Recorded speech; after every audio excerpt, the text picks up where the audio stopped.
Hey, welcome to another edition of BeerAmerica.tv. If you notice, we're out of the brew house at Moon River Brewing Company. Indeed, kind of feels good. Yeah, it does. For me, anyways. And we're actually, I'd say about 1,200 miles away from there. Yeah, it was a long walk, too. Yeah, it was. Yeah, there you go. So, but it was worth it, because you are now in Fort Worth, Texas, where I am. And as many of you probably noticed, the blogs have been a little slow. It's because, well, I moved. And so we haven't been able to get together and do this as much as we used to. So, special occasions. Let's do this. Let's do this. Excellent. Well, what is our first beer then? Well, we're going to start out with a Texas beer. Of course. From down just south of... Blanco, Texas? Blanco? Is that... There we go. South of Austin. South of Austin. And I've heard of real ale, This but... one's missing a label. Is it? Oh, nice. Okay, well, we won't be using this bottle. We'll put that right over here. We'll use the one with the label. Real ale out of Blanco, Texas. I've not had real ale. And when we were looking at beers, you picked this one because? Well, because it's a relative local, and they did win a medal at the GABF this year. I believe a gold for their pale ale. So I figured we'd give this a shot. This is not the pale ale that they won an award for, but I also picked it because it has a little bit of rye in it, and rye is one of those interesting topics for me because everybody likes to talk about the flavor of rye and this and that, and I always kind of like, I don't really get it so much. Yeah, the first time when you hear rye, I think rye bread, and I'm like, I really don't like the smell of rye bread, but you get none of that really in this, right? Yeah, and most rye breads have fennel seeds in it, which is, or caraway seeds, I'm sorry. Okay. Caraway seeds, and that's not the flavor of rye either. So, anyways, having said all of that, I like rye. I like rye in beer, and I was shocked.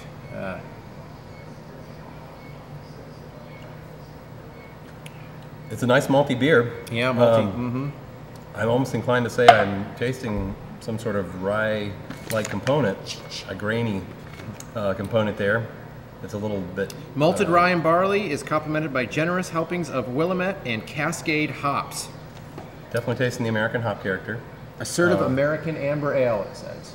Assertive is actually a good word for this. I mean, there's a lot of flavor in that one. Yeah, it's a big boy beer. Non-training wheel. It's not strong. It's not a strong ale. 5.7. Okay, well that's not too bad. That's certainly on the high end of sessionable.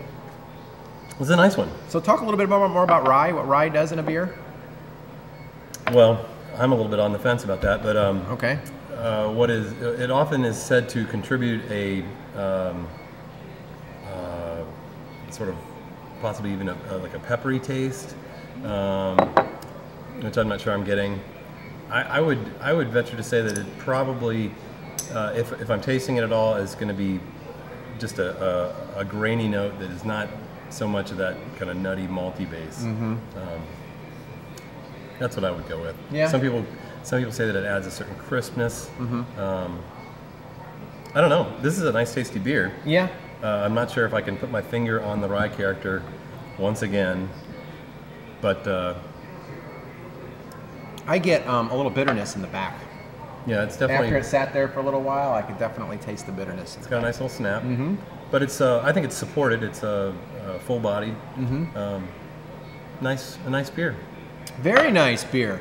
Well, we got Full Moon Pale Rye Ale, and I'm not sure where you can get real ale or how far they reach. Here in Texas, the beer scene here is just starting to come to life, actually, believe it or not. And so I'm not sure where you can get real ale. I know you can certainly get it around here. Where have you seen it? Have you seen it in other places? No. I mean, really, I see the guys at the GABF and the conferences and stuff. I think that's... Well, I probably tasted it at the tasted their beer for the first time at the conference, the National Craft Brewers Conference in Austin, about 3 or 4 years ago. Excellent. So, I like it. Yeah, I do like it. It's got a lot of nice flavor, and I would say I wouldn't call it a training wheel beer by any stretch, but I'd kind of call it middle ground beer. It's not extreme, and it's not there's just a lot of flavor in here. Yeah, this is definitely the kind of beer I would definitely buy and keep on the shelf in the fridge. Yeah, just as kind of a sit back and enjoy. Yeah, everyday beer. Absolutely. Well, cheers. Welcome to Texas. All right, thank you. And cheers to you, Paul at BeerAmerica.tv. Pink at BeerAmerica.tv. Email us, tell us what you think, and cheers.